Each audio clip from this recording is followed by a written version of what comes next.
Hello and welcome to the new show. My name is Rand Wise, and if you are feeling my vibe, please like and subscribe. And don't forget to comment below. So, you are about to see the first episode of Spin Syndicate. And this is based on an urban coming of age drama where four teens dare to beat the odds by using their dancing talent in order to rise from poverty and the criminal activities that threaten to turn their lives upside down. So, you are talking to the retro writer herself, Miranda Wise. And thank you so much, Kim Carpenter, for coining that phrase for me when you said you're like a retro writer. Okay. And in this, you will hear original music that I have produced, also music that is produced and performed by Kathy Kent Graves as well. So it's a very original thing. This story takes place in the early 1980s in Washington, D.C. So we have four characters. We have a character named Romy. We have a character named Supreme, a character named Tuck, and a character named Deej. And they are all on the same breakdancing team. You will also see sort of picture slides as the story is being narrated. Okay, so you have something to not only engage your ears, but your eyes. I am hoping that you all enjoy this story as much as I enjoyed writing it. And I'm going to let you go now so that you can see the first episode of Spin Syndicate. Okay, I will see you all on the other side. And as I said, if you're feeling my vibe, please like and subscribe. Thank you and take care.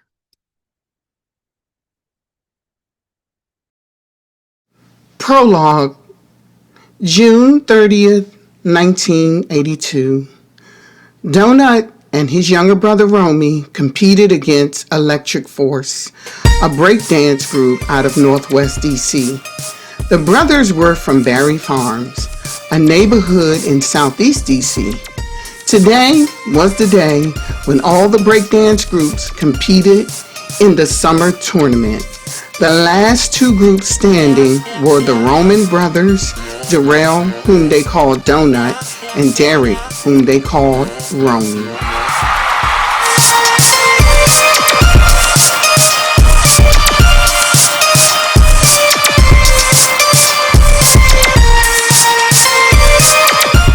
The crowd cheered when Romy did a backflip in the air, landing on his feet as he and Donut slapped hands and continued their performance. At which time, Donut spun on his back while Romy performed his famous wave, and each time he stretched his arms, his lower body dipped before he did another backflip. By then, Donut was done spinning on his back, and the brothers stopped abruptly, standing with their arms folded, back to back. When the crowd grew louder, the brothers knew they had won. The announcer approached the mic and said, "Yo, this is hard, man. This is hard. But not impossible. And the winner this year is DNR, Donut and Romy. Yo!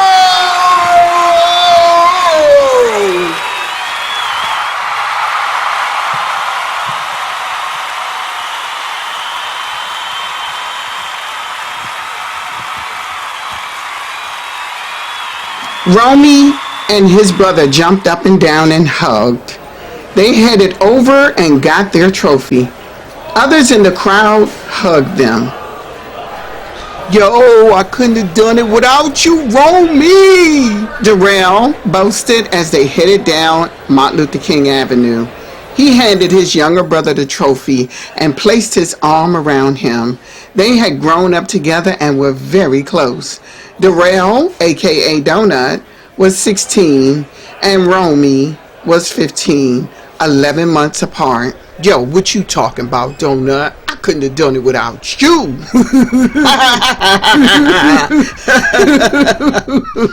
They laughed and continued talking and walking as they cut through a nearby alley in an attempt to take the shortcut home. As they headed home, they heard it. As they rounded the corner on Firth Sterling towards their courtyard in Berry Farms, that's when they heard it.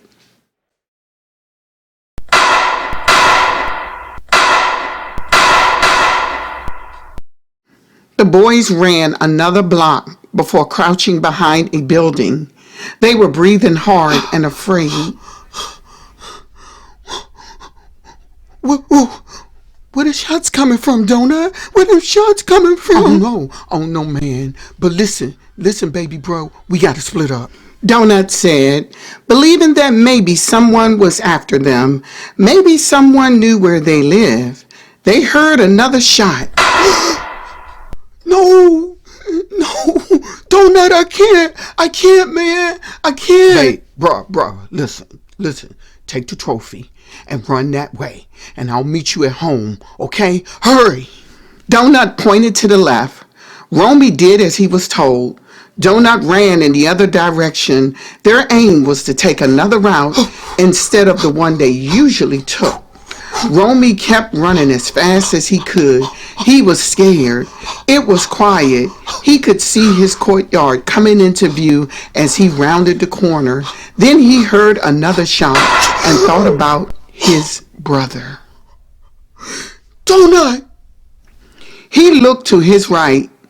His brother was not coming from the other direction. Donut! He called out as he headed in the direction he expected his brother to be coming from. But there was no Donut. He ran into the next courtyard that would take him to another street, and that's when he saw it.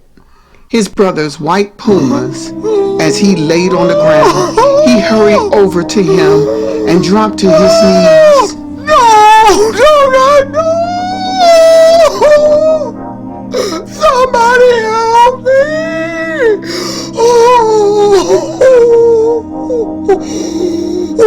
Donut, no! He laid his head on the blood-soaked chest of what used to be his brother's white sweat jacket. They wore all white sweatsuits whenever they performed. Donut has sustained a shot to the chest. No, please don't die, Donut, please don't die. Okay. We gonna get you some help. You gonna be okay. Okay. Donut tried to speak, but blood sputtered from his mouth, a gurgling sound. Soon, a crowd surrounded them. Romy could hear people talking but couldn't hear because he was so distraught about his brother. Then he heard his mother screaming, and she said,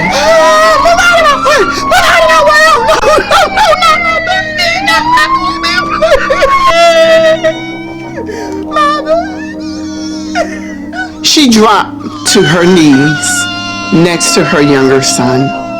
Police and paramedics arrived. They lifted the child and loaded him into the ambulance. The mother was still screaming in pain.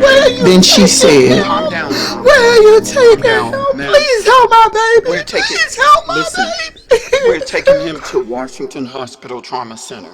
Can you meet us over there? One of the medics said.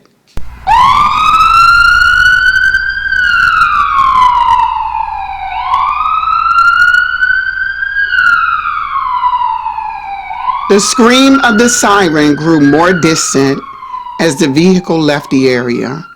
Romy and his mother headed back to their house, where she picked up her vehicle, but she was too distraught to drive. So a neighbor took her to the hospital. 3 hours later, 2:45 a.m., Ronald Woody Woodson entered the Social Q nightclub near the Bank of Nightclubs on M Street Southwest. The place was owned by a man named Brick and his wife Quintisha. Woody nodded at Brick, who was behind the bar, as he wove his way through the crowd of club dancers and headed to the back room where his boss, Smoke, sat in an oval-shaped sofa with 3 women surrounding him. His half-consumed drink was on the glass table in front of him. Smoke was very dark brown, wore a dark blue Kangol bucket hat and dark blue sweatsuit and Adidas sneakers. His left leg was crossed over his right knee in a figure 4 style. He snapped his fingers and the ladies all stood and left the room. Woody sat before him. Then Smoke said, "Diverted." He said no. "And then what?" "It's done, Smoke." Smoke picked up his drink, took another sip, and said, "I heard. So what's the status on that?" "No chance." "Well, okay." Nobody denied Smoke without consequences. He had been the king of the streets of Southeast since 1979, ever since he took out his rival, Gord, out of his way. He didn't need anyone seasoned. He needed young soldiers he could train. Stood the reason he recruited youngins from high school. He used his goodie truck to park near Ballou High School and Anacostia High School, along with other goodie trucks, so he never looked suspicious. The kids would come out and buy goodies from his truck, and he would swoon them and entice them with money to get their trust. Many of the kids were poor and took the bait, but not Darrell Roman, aka Donut. He thought he was too good for this game, so he had to go.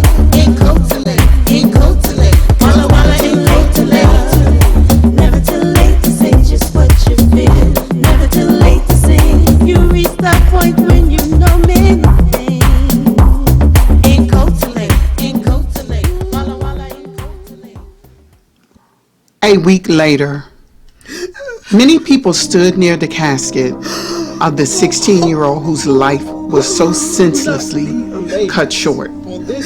The minister quoted John 5:28 and 29 to the crowd of people before saying a prayer. Donut's mother couldn't stand. Her knees buckled. She kept crying. Romy placed his arm around her.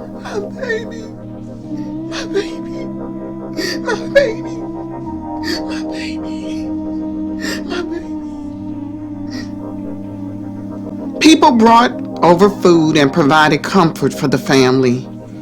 Everyone in the neighborhood loved Donut.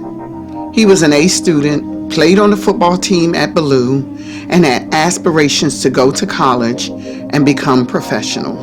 Now, all of his dreams were shattered. This is just so senseless, Wendy. I know. Honey, I'm so sorry. One of the women in the neighborhood said as she brought in a casserole. Romy headed upstairs to change his clothes. He looked over at the bed where his brother used to sleep. He sat on his own bed, staring at the unoccupied bed. A bed his brother had made the morning of the tournament. He never made it home.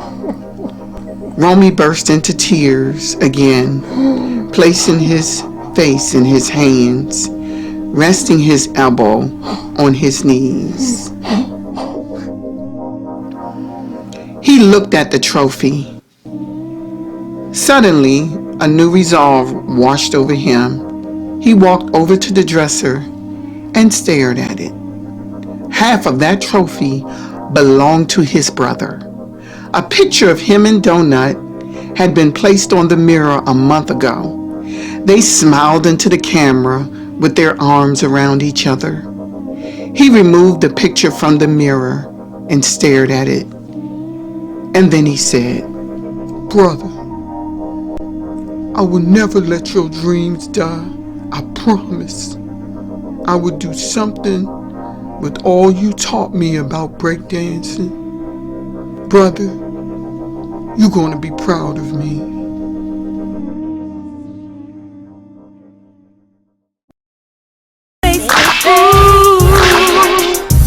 I can hear the trumpets, I can feel the bass while I move to the rhythm with you face to face.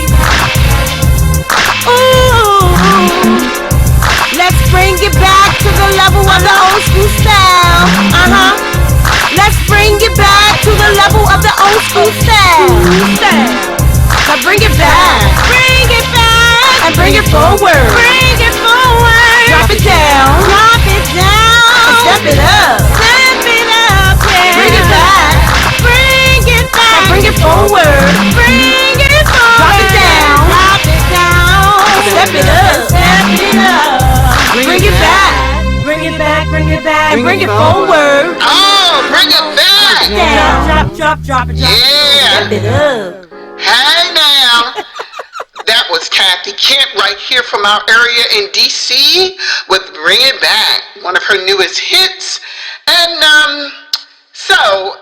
is she signed with Preston Records, Ralph? I'm not sure. No, she ain't signed with Preston. She actually, Kat and her husband Bizzo got their own thing going on. They got their own studio. But they do a lot of stuff with Preston. They real close with Norman in there. Oh, okay, because I see her like with Norman, Preston, and Delegation and all them, and it was just fuzzy in my mind as to whether or not she was signed on with that label. But yeah, that's her newest hit, Kathy Kent, called "Bring It Back." So yeah, she's really blowing up. You know? Yeah, she is. Yeah, she done blew up. She blew up almost overnight. So yeah. But before we move on, we have a very sad update. You know, the funeral of Darrell Roman was today. Yeah, I know. Man, that kid was shot. I mean, I couldn't even sleep when that happened, Jenna. Yeah, I remember you called me several times. But you know, I went to school with their older cousin. Her name is Timony. It's their mom's cousin. Timony Johnson? Is that what you're talking about? Yeah, you know her? I do. Small world. Ain't it though? But let us please continue praying for the Roman family and their loss. I was able to call his mother, Wendy, the other day. So how's she holding up? As best she could. I cannot even describe.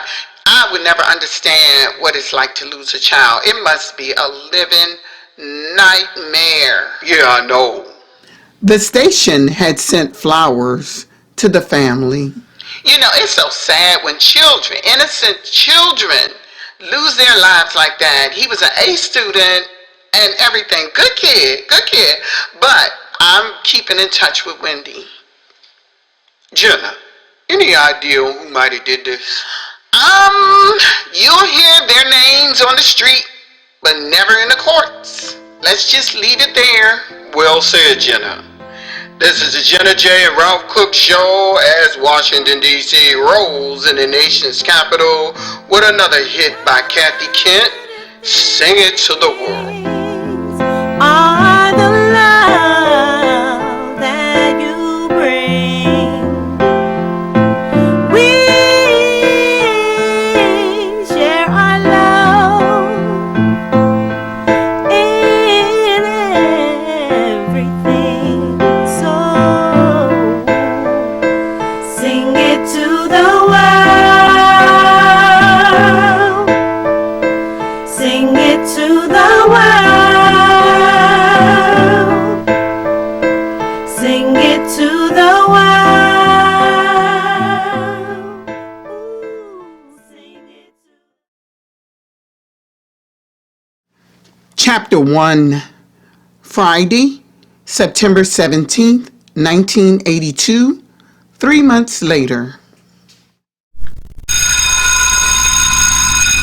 The bell rang as Romy and his friend Supreme made it to their English 2 class. They had already been warned about being late. They hurried to the back of the class. Once they were settled in, Supreme said, "So, did you ask Glendale?" Supreme was speaking of a kid who breakdanced as well and was known by his stage name of Lone Wolf. "No." "What? Why not? We running out of time, Romy. We got to enter this contest in November. We need one more."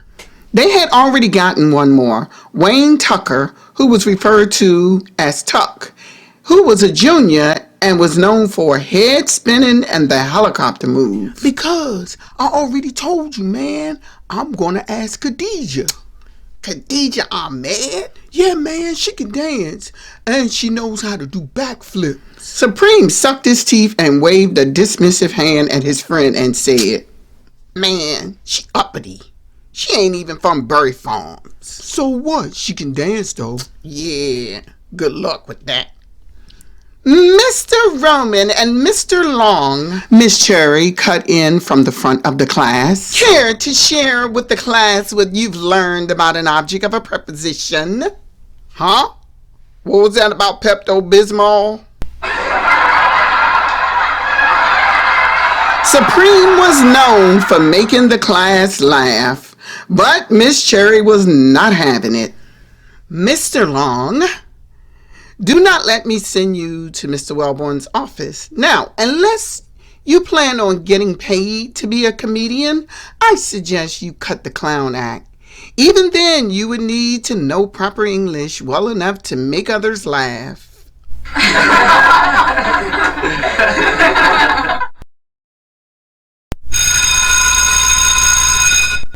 Once the bell rang, they headed to the cafeteria, which was third period, lunchtime. The 9th and 10th graders took lunch third period, while the 11th and 12th graders took lunch fourth period. Therefore, their other team member, Tuck, would not be having lunch with them because he was in 11th grade. They stood in line, got their lunch, and headed over to a table where they ate with a few of the band members. Music blasted from a nearby boombox, and they soon realized a crowd was gathering. As if there was something going on, they got up and wove through the crowd, only to see Khadijah Ahmed popping and locking and spinning. اثنان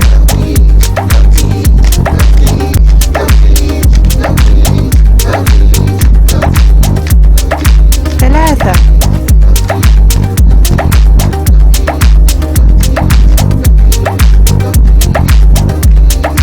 واحد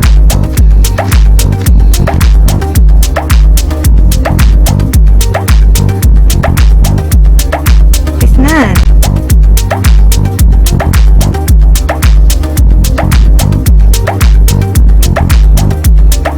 ثلاثة. Romy gave Supreme a knowing look. Supreme had to admit to himself she was good, especially for a girl. After Deej was done, she headed to a nearby table where her friend Paula sat. Romy and Supreme used that as an opportunity to approach her. They each took the empty chairs on each side of her. Her friend looked at them oddly. "Yo, where you learn to dance like that?" Romy asked. Do I know you?" "Told you she was uppity, man. I told you, Romy." "Says the nigga that calls himself Supreme." "You allowed to say nigga?" "Only when I really mean it." Romy could only laugh. Finally, his friend had met his match. Deej's father was Muslim. Her sister Amina wore the hijab, but she did not.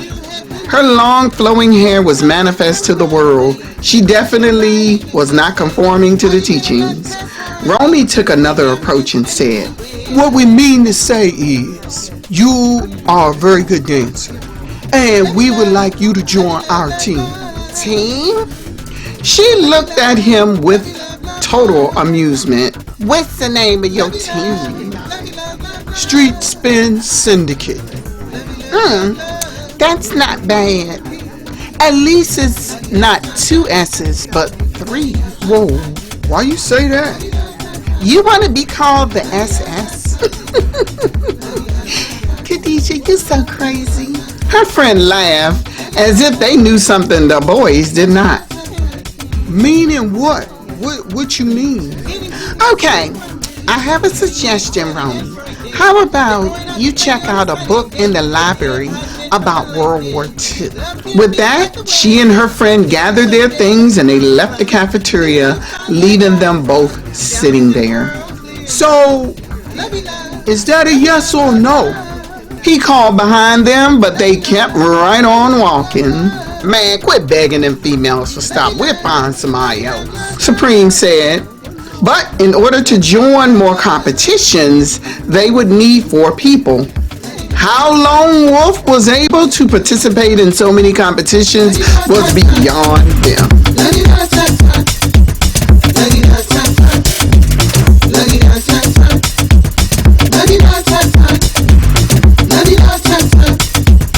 It can happen to you any day. It can creep up on you any place. It can happen to you any time. It can take the heart of yours and mine. Hang in there and give it all you. Chapter 2. The sound of the final bell got the kids moving. Romy and Supreme caught up with Tuck outside and they headed towards Martin Luther King Jr. Avenue to make that long trek towards their neighborhood in Berry Farms. So what's this I hear about a girl trying to join our group? Tuck asked. Well, she can dance though, but I mean, she ain't joined our group yet. But can't she dance, Romy? Yeah, man, she's better than Riff. Yeah, besides, Riff is old. Oh, man. Supreme was referring to a guy who had graduated from high school back in June. Once Romy entered the house, his mother was there.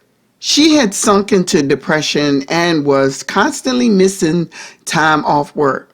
There were times when he wondered if she remembered having another son. What about him? He looked into the refrigerator and found a scarce amount of food. He decided he would go up to Supreme's house and eat. They lived in the next courtyard over. Mom, how are you? I'm making it, son. I'm making it. Did you work today? Yeah, but I got off early. She stood in the kitchen, folding up clothes and placing the clean clothes on the kitchen table. He placed his arms around her, and she cried. That's when he noticed he had outgrown her. When did that happen? You need me to bring some food? I don't get paid till Wednesday, son. I know, but I can get something from Supreme's house. Baby, they got their own problems. But Romy didn't listen. Supreme's mother would do anything for their family. That's the way it was in the projects back then. Everyone looked out for everyone. He headed over to the next court. As he made his way, a dark Cadillac pulled up and blew the horn. Romy turned around. Smoke was driving and Woody was in the passenger seat. Yo, let me holler at you, young blood. Woody demanded. Romy approached on the passenger side. He noticed all the gold rings on Smoke's right hand, the hand that rested on the steering wheel. Where you on your way to? Woody asked.